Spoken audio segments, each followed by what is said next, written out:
هو مين اللي بيرضع، الام ولا انت يا دكتور؟ لا، الام اللي بترضع. طيب الام اللي تعطي ابنها لبن صناعي وحشه؟ انا ما قلتش وحشه. بصوا يا جماعه اقول لكم على حاجه.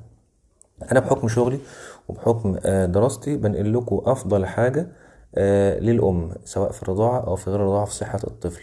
ده رقم واحد. رقم اتنين، على فكره انا مش هخسر حاجه. دكاتره الاطفال اسهل ما عندهم يكتبوا اللبن للاطفال، خلاص. بل بالعكس على فكره، الشركات هتحبهم وهي بتوديهم مؤتمرات. وانتوا عارفين شركات الالبان غنيه قد ايه بتودي الدكاتره مؤتمرات بره مصر، خلاص. طيب هل معنى كده ان اللبن الصناعي ممنوع؟ لا، بيخش ولكن بشروط دكتور الاطفال هو اللي بيقولها. ولازم دكتور الاطفال هو اللي يكتب لك لبن الصناعي، يعتبره زي الدواء، الدكتور هو اللي بيكتبه في ظروف معينه، مش احنا اللي نستسهل ونجيبه. بصوا يا جماعه، انا واخد نيه ان اي ام داخلالي باي شكوى مادام عندها رضيع، اني اكلمها على اللبن الطبيعي وفوائده وتأثيره على البيبي وعلى الام. بالعكس الاتنين بيستفادوا، مش واحد بس. تاني حاجة، ده اسمه يعني سباحة ضد التيار. التيار كله الحياة السهلة، التابلت، الموبايل، اللابتوب.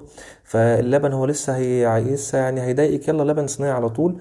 فالنية كلها خير، وده اللي بعمله مع العيانين بتوعي ومع الناس اللي بتجيلي في العيادة ومع كمان أهلي في الناحية الأسرية. بس كده.